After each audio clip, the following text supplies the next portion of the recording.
What's going on, everybody? Y'all already know the vibes, and today I am bringing back the General Manager Hadbad series. I just want to do a disclaimer. I obviously have zero intel. This is for fun, and that's why today we are going to be the General Manager of the Los Angeles Guerillas. Now, I know LAG does not have the highest stock right now, guys, okay? The last 2 years since the CDL has been a thing, LAG's been one of the worst teams in the league. Okay, them in Seattle are pretty much up there.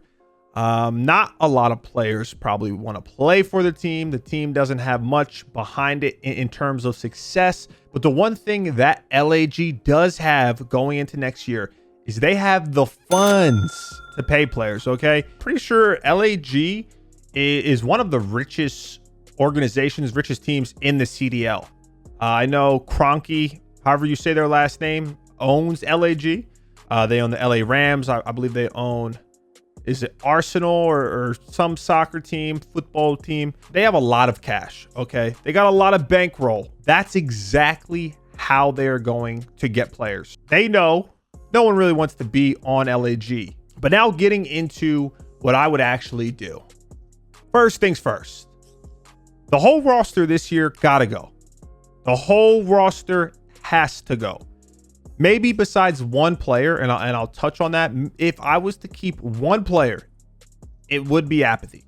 But in my opinion, the whole roster goes. I'm on the fence with Apathy, but I'm going to start breaking down exactly what I would do step by step. So if I was the general manager, right, of LAG, and I know players realistically probably we're not a favorite destination compared to some of these other teams, right?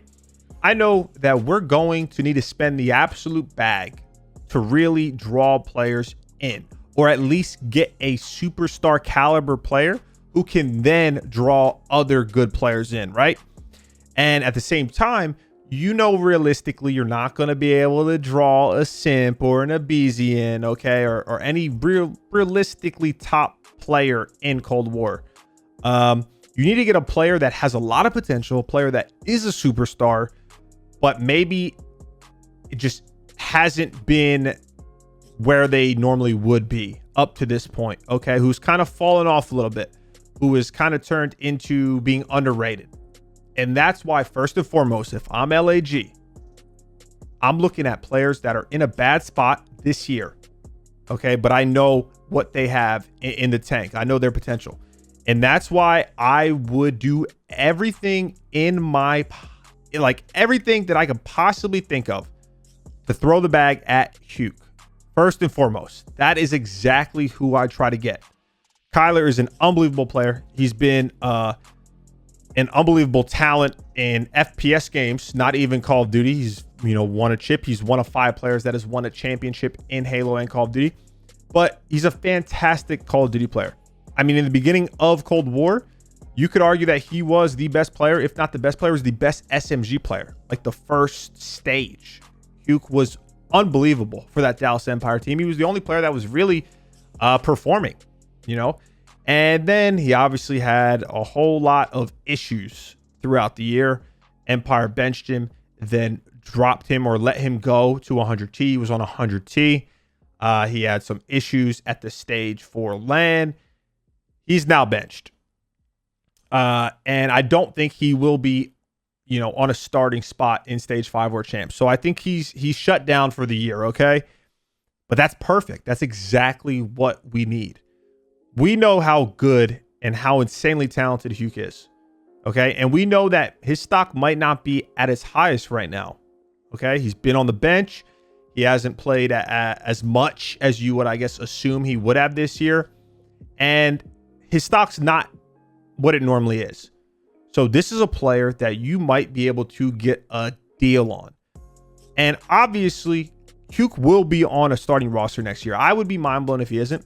But if I'm LAG, I use the leverage that I have, which is a lot of bankroll, okay? A whole shit ton of cash. Throw him the bag. And then we basically want to get him on board and build a team around him, a team of players that he wants and he's comfortable with. Because I do think Kyler something happened in that Dallas Empire team, right? Maybe with him and Krim. I don't know. Okay, this isn't a video on that topic. And then he had that unfortunate situation with LAT. I don't know. But you could tell he wasn't comfortable, wasn't himself. And he needs to be able to, team and play with players who believe in him. And they believe that he is still a top player, okay? So, first and foremost, we're throwing the bag at Huke.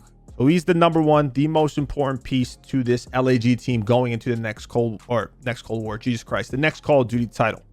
Now, here's where it gets a little interesting. Because we have Huke, okay? He was our number one guy. We got him. All right, we threw the bag at him. Maybe the other top teams, maybe teams that he would potentially want to play for, aren't really looking his way, right? Because he's kind of flown under the radar a little bit. So now we want to try and match him up with other players that he likes, he's comfortable playing with.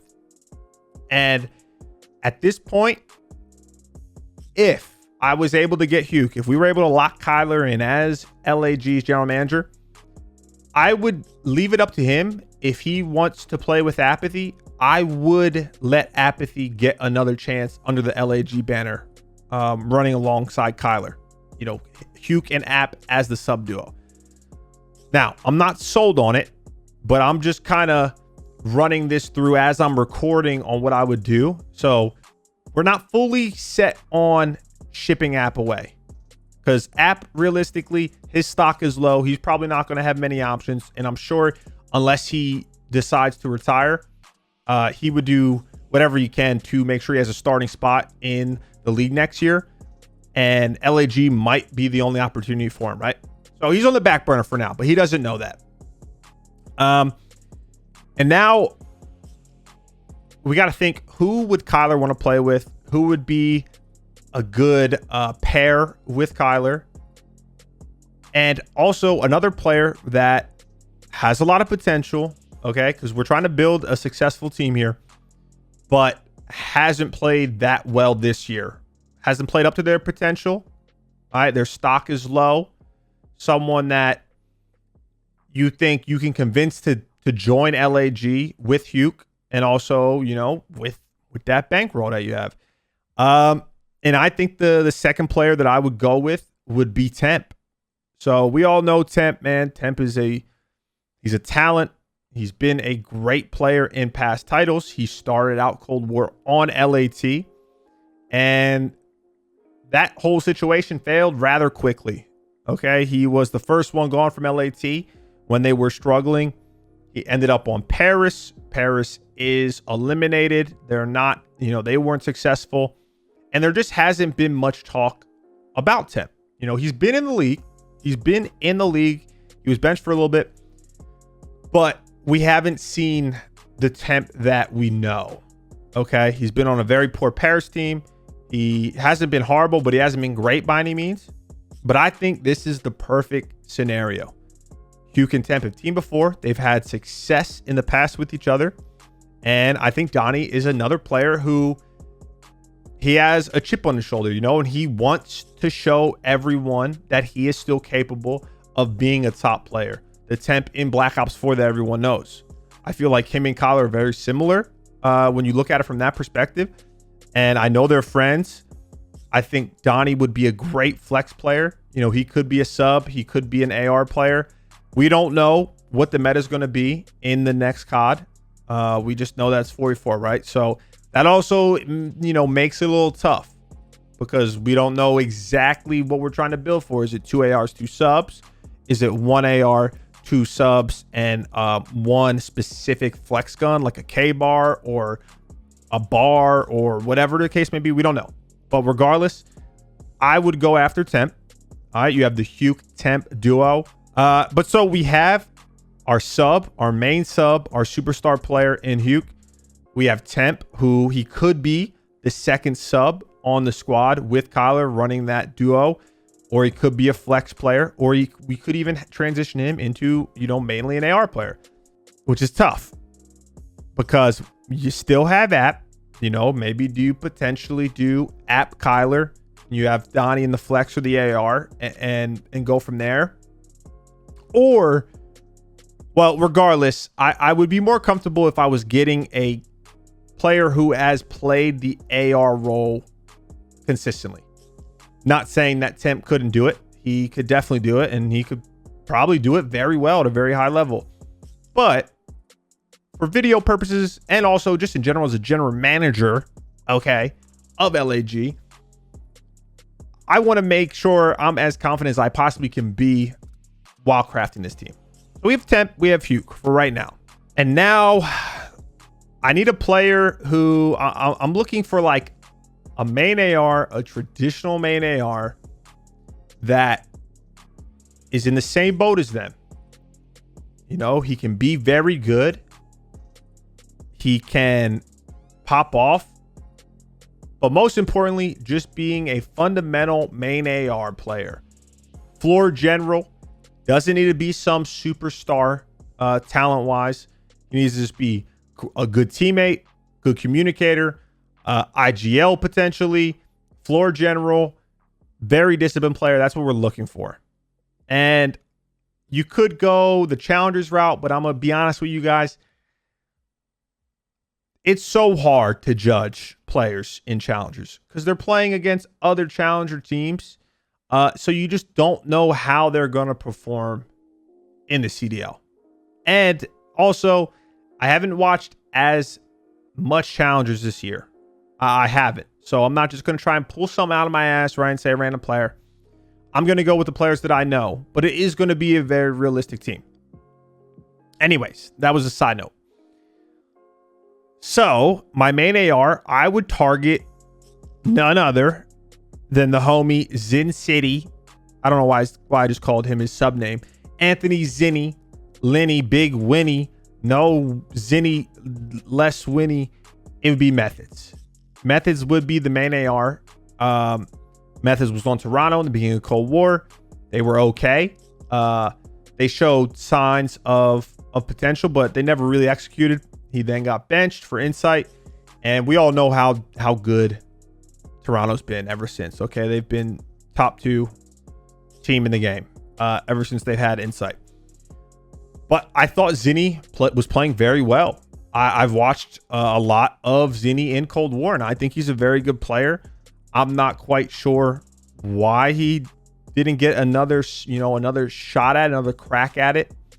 The only thing that I can really think of would be the fact that you already have so many ARs. It's a lot harder to find a good sub, while the ARs, you have very limited roles. You have limited spots in general since there's only 12 teams in the league. But especially when you're talking about main ARs, you're more often than not going to see sub players fluctuate.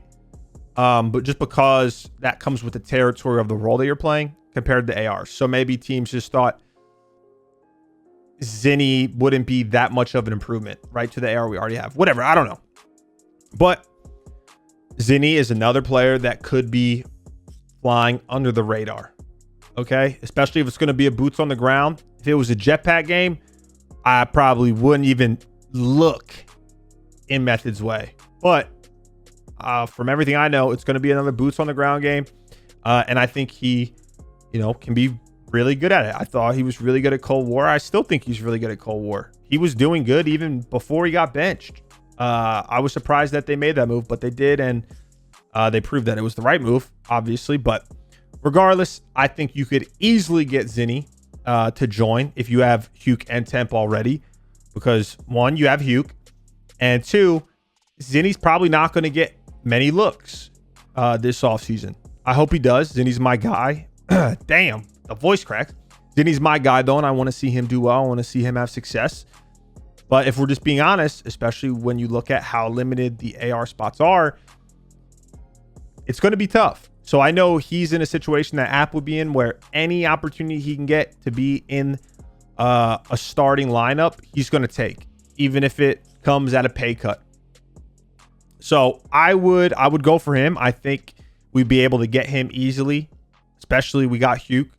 So then that would mean we'd have Methods as our main AR on LAG, Huke running the main sub, Temp up in the air. If we want to have him on a flex, then have App as a second sub, or have him on the second sub and try and pick up a flex. So give me a second while I think this through. Because like I said, I'm not writing any of this down. Okay, this is purely off the top so I can just show y'all how smart I am, you know, and how I'm piecing these things together. You know what I'm saying? Like, I'm a savant at this. Because I want to make Kyler as comfortable as possible, right, as the GM. Kyler's team with Apathy before, albeit hasn't or didn't have the best success, most success with that, but they were teammates before. App's a great teammate, so I'm sure Kyler enjoyed playing with them, even though they didn't perform as well as they would have liked. But I also know Kyler likes young players. I mean, he was the one who was really pushing Shotzi and Illy when no one else was. Shotzi and Illy got their opportunity on Dallas Empire because of Huke. So I don't know if Kyler is friends with challenger players, really talks to them. I don't. That's something I don't know. But I'm thinking a player that I would maybe try and pick up from the challenger scene could be like a Sib to run that flex second AR role. Sib's a very young player, very talented. I've heard he's got a very toxic attitude. I don't know Sib personally, never really watched him. This is just going by, you know, what I know on the team speak, and what I've heard, you know, players say. But maybe Kyler, you know, would be interested in teaming with a player like Sib. And I think with the situation where Huke, Temp, and Methods are, I don't think any of them would be against that, you know? So I don't know. Do I want to go Apathy or do I want to go Sib or like another really good flex player? You know, I'm gonna switch it up. I would take a shot because I am the GM, right? I want to build not only a team that I think could be very talented, but I want to build a good culture. Okay. And I've been hearing a lot about Sib. You know, he could be next up, man, if he fixes his attitude. He's very talented, etc., etc., etc. And I'm the GM. I know how to work with people and emotions and get them in check. So I think what I would do, we would sign App, but App would start on the bench. Okay. And I think App would take that because I would make it clear to App in private that, hey, we do want to have you on the team. You know, we know, well, I wouldn't say this would be fucked up, but like, you know, we know you probably don't have many offers. Okay. But we'll give you a guaranteed spot on this team, with a decently good chance to be a starter. But we want to pick up a young player, Sib, see how he does, see how he meshes with the team, even before an official match goes down. Because the boys are going to be scrimming, they're going to be practicing right when the game drops, and see how they mesh, see how Sib is as a teammate, as a player, see if he grows at all. You know, there's a bunch of things. So that's what I would do. We'd sign App, kind of like the vet men, okay? But I think App would take it because, like I said, I'd be very clear, very straight up with him. Like, hey, you guys weren't good this last year. We still think you have potential. We know you weren't in the best situation. You know, we don't like, or we still think you have some left in the tank type of thing. But I would also sign Sib, and I think he would take it. Opportunity to play with Huke, opportunity to play with Temp. I don't know if Methods and Sib, because I know Zinni plays in the Challengers, if they got beef or not. I hope not. But to play with professional players who are decorated, they have chips, they've had a lot of success in their careers, and you're also getting the opportunity to showcase your abilities in front of everyone, right? So I think Sib would take it, because I think a big thing about Sib, one of the negatives, is a lot of people think he has a bad attitude. I don't know if he does or doesn't, like I said, but I think that could draw certain orgs away. Not for me, though. Not General Manager Hadbad of LAG, because we can't get no fucking worse. Okay? I'll take the toxicity. It's like when the Eagles, after Michael Vick did his whole thing, served his time, came back. No one really they were like, yo, I don't know about, I don't know about my Vick. And the Eagles were like, hey, You know, hopefully you learn your lesson. Hopefully you're grown as a person. Okay. We can't get no fucking worse, so we might as well sign you because we're trying to win over here. That's exactly the outlook that I would go for Sib, and give him the opportunity to see if he can not only be a superstar in the league, but also just improve as a person, as a teammate, and see what happens. So that would be my LAG roster going into the next game, trying to be as realistic as possible, guys. Like I said, it's going to be hard because we don't know behind the scenes stuff. Okay. If the players like each other, we don't know the contracts. We don't know. I don't know if there going to be an expansion next year. We're going to have 16 teams in the league. You know, that changes the game as well. There's just a lot to go about it, but this is just a fun video and it really kind of gets you thinking. And I don't know, I enjoy it. You guys enjoyed the Seattle one. I hope you enjoy this one. Let me know in the comment section below what you guys would do, but be as realistic as possible. I don't want to see I would just sign Simp and I'd sign a BZ and then we get so-and-so. You know, try and be as realistic as you can. I know it's going to be tough, but that is my roster. I'll say it one more time. I would have Huke, Temp, Methods, Sibilance, and I would have App on the bench, but ready to go in case Sibilance doesn't pan out. As always, I appreciate love and support, man. We are close to 30,000 subscribers. The next video, I might be doing a little bit of a vlog / the 100 Thieves Gucci collab unboxing. Do have it with me. I'm excited. It drops July 19th, which is, well, it's 1:50 a.m. right now, so technically tomorrow, but yeah, so it should be hype, guys. Until next time, I'm gonna see y'all when I see y'all. Stay safe, stay healthy, stay hydrated. Deuces.